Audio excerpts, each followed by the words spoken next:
কালি আমাৰ দেশখনৰ যি অঞ্চলক আমি ভূস্বৰ্গ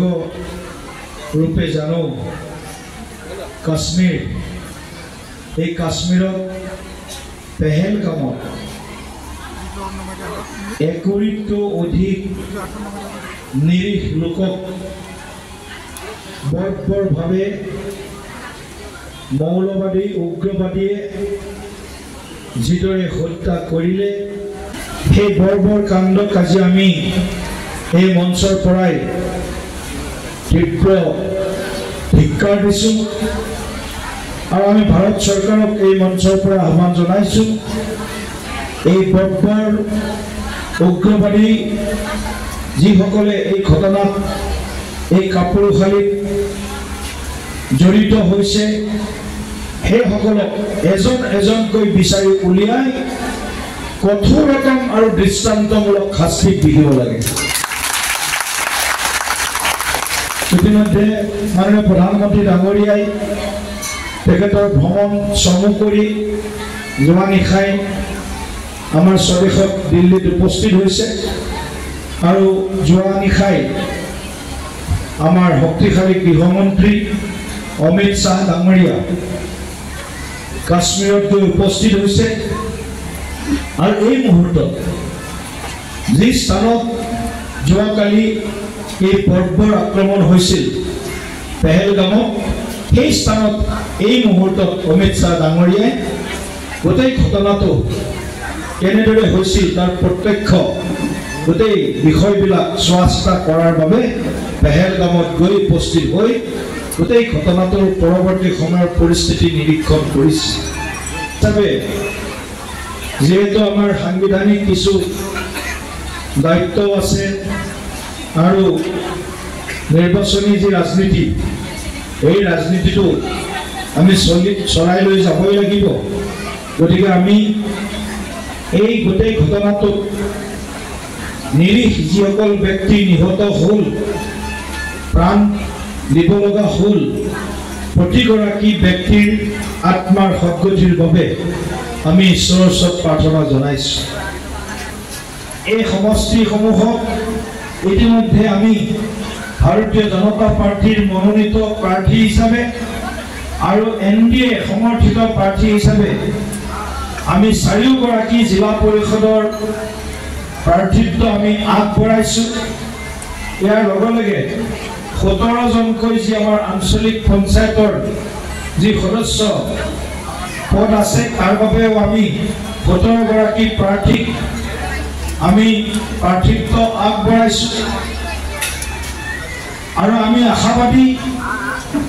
ৰঙাপাৰাবাসী সমষ্টিবাসী ৰাইজৰ আশীৰ্বাদ আৰু সমৰ্থন শিৰত লৈ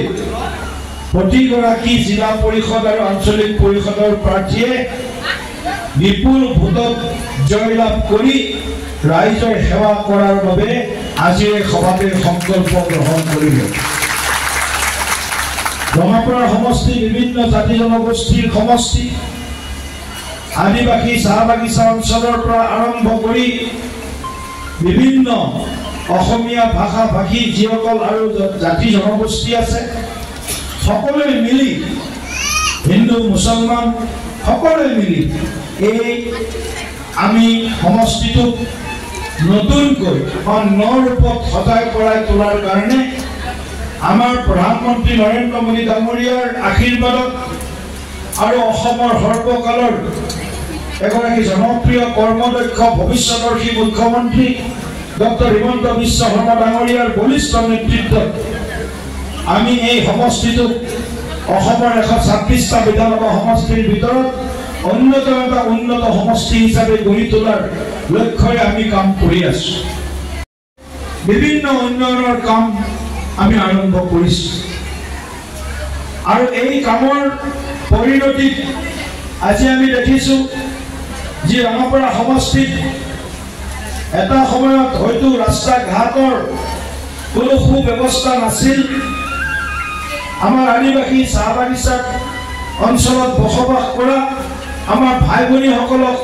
বহু সুবিধাৰ পৰা বঞ্চিত কৰি ৰখা হৈছিল। আমাৰ অন্য ভাষা-ভাষী যিসকল লোক আছে সেইসকলো বিভিন্ন সুবিধাৰ পৰা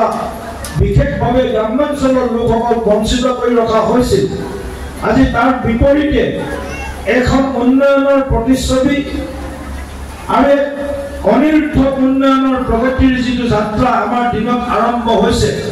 সেই যাত্ৰাই ৰঙাপাৰা সমষ্টিৰ বিভিন্ন অঞ্চলকো চুই গৈছে। পঞ্চায়তী ৰাজ যি ব্যৱস্থা, এই ব্যৱস্থা আপোনালোকে সকলোৱে জানেই যে ভাৰতবৰ্ষত পোন প্ৰথমবাৰৰ বাবে 1993 চনত পঞ্চায়তী ৰাজ ব্যৱস্থাটোৰ জৰিয়তে গ্ৰামাঞ্চলৰ ৰাইজক এখন লোকেল সেল্ফ গভৰ্ণমেণ্ট, এখন স্থানীয় চৰকাৰ প্ৰদান কৰাৰ এক মহৎ লক্ষ্যৰে আৰু ক্ষমতাৰ বিকেন্দ্ৰীকৰণৰ জৰিয়তে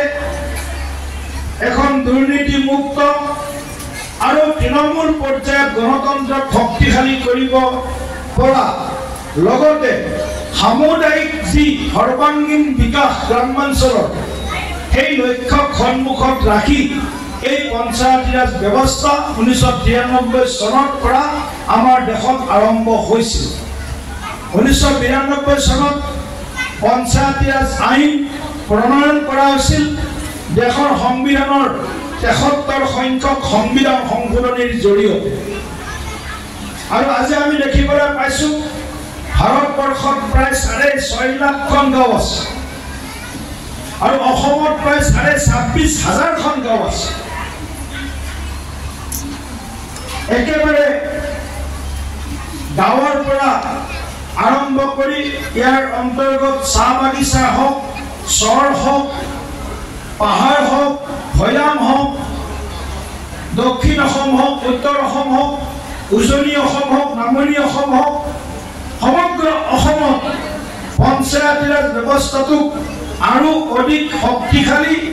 আৰু ইয়াৰ জৰিয়তে গ্ৰামাঞ্চলৰ জনতাক যাতে অধিক আমি সেৱা, অধিক যাতে তেওঁলোকক বিভিন্ন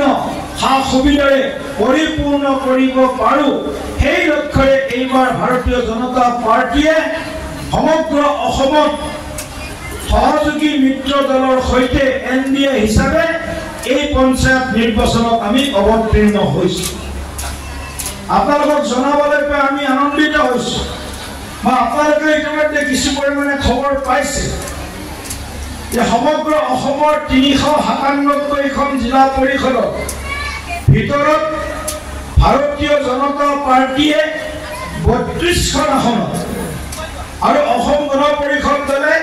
2খন আসনত, সৰ্বমুঠ 34খন আসনত আমি বিনা প্ৰতিদ্বন্দ্বিতাৰে জিলা পৰিষদ আমি জয়যুক্ত হ'বলৈ সক্ষম হৈছোঁ। 2197খন যি পঞ্চায়ত বা AP মেম্বাৰ, 2197খন পঞ্চায়ত বা AP মেম্বাৰৰ ভিতৰত আমি 299জন AP মেম্বাৰ সমগ্ৰ অসমত ভাৰতীয় জনতা পাৰ্টীৰ নেতৃত্বত আমি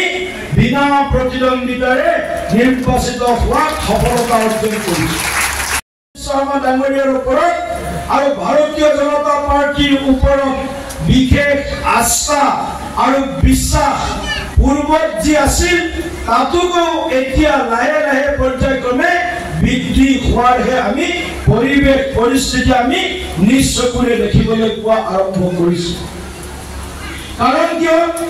নৰেন্দ্ৰ মোদী ডাঙৰীয়াই এটা কথা স্পষ্টভাৱে উল্লেখ কৰিছে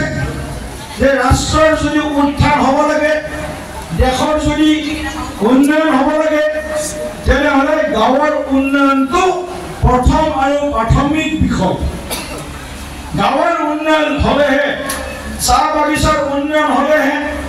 পাহাৰ ভৈয়ামৰ উন্নয়ন হ'লেহে দেশৰ উন্নয়ন হ'ব। প্ৰধানমন্ত্ৰী ডাঙৰীয়াই সেইকাৰণে সবকা সাথ সবকা বিকাশ সকলোকে লগত লৈ সকলোৰে বিকাশ নীতি অগ্ৰাধিকাৰ দি এই মন্ত্ৰেৰে সমগ্ৰ ভাৰতবৰ্ষ কাশ্মীৰৰ পৰা কন্যাকুমাৰী গুজৰাটৰ পৰা অৰুণাচল প্ৰদেশলৈ 140 কোটি দেশবাসী এটা সংকল্প সন্মুখত বান্ধি দিছে 2047 চনৰ আগত ভাৰতবৰ্ষ বিশ্বৰ সৰ্বশ্ৰেষ্ঠ ৰাষ্ট্ৰ হিচাপে নাম্বাৰ 1 কান্ট্ৰি হিচাপে আমি আমাৰ চকুৰ সন্মুখত গঢ়ি তুলিব লাগে 2047 চনত দেশ স্বাধীন হোৱাৰ 100 বছৰ পূৰ্ণ হ'ব 1947 চনত ভাৰত দেশ স্বাধীন হৈছিল দুৰ্ভাগ্যবশতঃ দুভাগত বিভক্ত হৈ দেশ স্বাধীন হৈছিল তথাপিও এখন গণতান্ত্ৰিক দেশ হিচাপে আজি ভাৰতবৰ্ষ বিশ্বৰ ভিতৰত বিশ্বত প্ৰায় 200খনৰো অধিক দেশ আছে 800 কোটিৰ ওপৰ জনগণ আছে এই 800 কোটি জনগণৰ মাজত 2খন দেশৰ ভিতৰত বিগত বছৰসমূহত আটাইতকৈ বা সৰ্বাধিক জনপ্ৰিয় নেতা হিচাপে নৰেন্দ্ৰ মোদী ডাঙৰীয়াই আজি প্ৰতি বছৰে প্ৰতি সময়ত নাম্বাৰ 1 স্থান দখল কৰিবৰ কাৰণে সক্ষম হৈ আছে এয়া আমাৰ গৌৰৱৰ বিষয় এয়া আমি সকলোৱে মোৰ দাঙি আজি ক'ব পৰা হৈছো যে আমাৰ প্ৰধানমন্ত্ৰী কোন যে বিশ্বৰ সৰ্বাধিক জনপ্ৰিয় নেতাগৰাকীয়ে ভাৰতবৰ্ষৰ প্ৰধানমন্ত্ৰী নৰেন্দ্ৰ মোদী ডাঙৰীয়াৰ পদাংক অনুসৰণ কৰি অসমৰ মাননীয় মুখ্যমন্ত্ৰী ডক্টৰ হিমন্ত বিশ্ব শৰ্মা ডাঙৰীয়ায়ো দিন ৰাত একাকাৰ কৰিছে বিৰাম বিশ্ৰামহীনভাৱে অসমৰ 3.5 কোটি জনতাৰ সেৱা কৰাৰ কাৰণে তেখেতে বিভিন্ন ধৰণে গ্ৰামাঞ্চলৰ পৰা চহৰ অঞ্চলক ধৰি পাহাৰৰ পৰা ভৈয়ামলৈ বৰাকৰ পৰা ব্ৰহ্মপুত্ৰ ডিব্ৰুগড়ৰ পৰা শদিয়াৰ পৰা আৰম্ভ কৰি ধুবুৰীৰ গোলকগঞ্জলৈকে এই যিটো অসমখনক ভাৰতবৰ্ষৰ অন্যতম 5খন শ্ৰেষ্ঠ ৰাজ্যৰ ভিতৰত এখন হিচাপে প্ৰতিষ্ঠা কৰাৰ আমাৰ যি সংকল্প আমাৰ যি সপোন আমি সন্মুখত পুহি ৰাখিছো সেই সংকল্পৰ সপোনক বিতৰ্কত পৰিণত কৰা সেই সংকল্প আৰু সপোনক চৰিতাৰ্থ কৰাৰ কাৰণে আজি মুখ্যমন্ত্ৰী ডক্টৰ হিমন্ত বিশ্ব শৰ্মা ডাঙৰীয়াৰ নেতৃত্বত ভাৰতীয় জনতা পাৰ্টিৰ 65 লাখ কাৰ্যকৰ্তাই দিনে নিশাই আমি কাম কৰি আছো পঞ্চায়ত নিৰ্বাচন সৰু নিৰ্বাচন পঞ্চায়ত নিৰ্বাচনত ভোট দিলে কি হ'ব পঞ্চায়তৰ প্ৰতিনিধি হৈ কি কৰিব এনেকুৱা বহুত বেলেগ বেলেগ বিৰোধী ৰাজনৈতিক দলৰ ভাষাও আমি বিগত সময়ত শুনিবলৈ পাইছো আমাৰ কাৰণে পাৰ্লিমেণ্ট নিৰ্বাচন যিমান গুৰুত্বপূৰ্ণ পঞ্চায়ত নিৰ্বাচনো আমাৰ কাৰণে তাতকৈ অলপ বেছি গুৰুত্বপূৰ্ণ বুলি আমি ভাবো কিন্তু গাঁৱত পকী ৰাস্তাটো বাদ দিয়ক গাঁৱৰ বোকা পানী গছকি গাঁৱৰ মানুহে হস্পিটালত যদি এজন ৰোগী লৈ যাব লগা পৰিস্থিতি হয় সেই ৰোগীজনে কেতিয়াও হস্পিটাল গৈ পোৱা নাছিল ৰাস্তাতে এই ৰোগীজনৰ মৃত্যু হৈছিল দলং নাই ৰাস্তা নাই কালভাৰ্ট নাই এখন হয়তো প্ৰাথমিক চিকিৎসালয় আছে সাব চেণ্টাৰ আছে ডক্টৰ নাই কৰবাত ডক্টৰ থাকিলে নাৰ্ছ নাই কৰবাত ডক্টৰো নাই নাৰ্ছো নাই ঔষধো নাই গতিকে এনে ধৰণৰ পৰিৱেশ পৰিস্থিতি আমি দেখি আহিছো আমাৰ সন্মুখত ইয়াত ভৰি থকা বহু আপোনালোক শ্ৰদ্ধেয় জনগণে এই পৰিস্থিতি পৰিৱেশৰ ভুক্তভোগী গতিকে আজিৰ দিনটোত আজি আমি চিন্তা কৰোঁ প্ৰধানমন্ত্ৰী ডাঙৰীয়াই কৈছে ভাৰতবৰ্ষৰ 720খন জিলাত অনাগত 20 বছৰৰ ভিতৰত প্ৰতিখন জিলাত একোখন আমি মেডিকেল কলেজ স্থাপন কৰিম আৰু তাৰ কাৰণে আজিলৈকে ভাৰতবৰ্ষত কংগ্ৰেছৰ দিনত 347খন মেডিকেলৰ ঠাইত আজি ভাৰতবৰ্ষত আমি 55 বছৰত 347খন মেডিকেল আৰু নৰেন্দ্ৰ মোদী ডাঙৰীয়াৰ কাৰ্যকালত প্ৰায় 612খন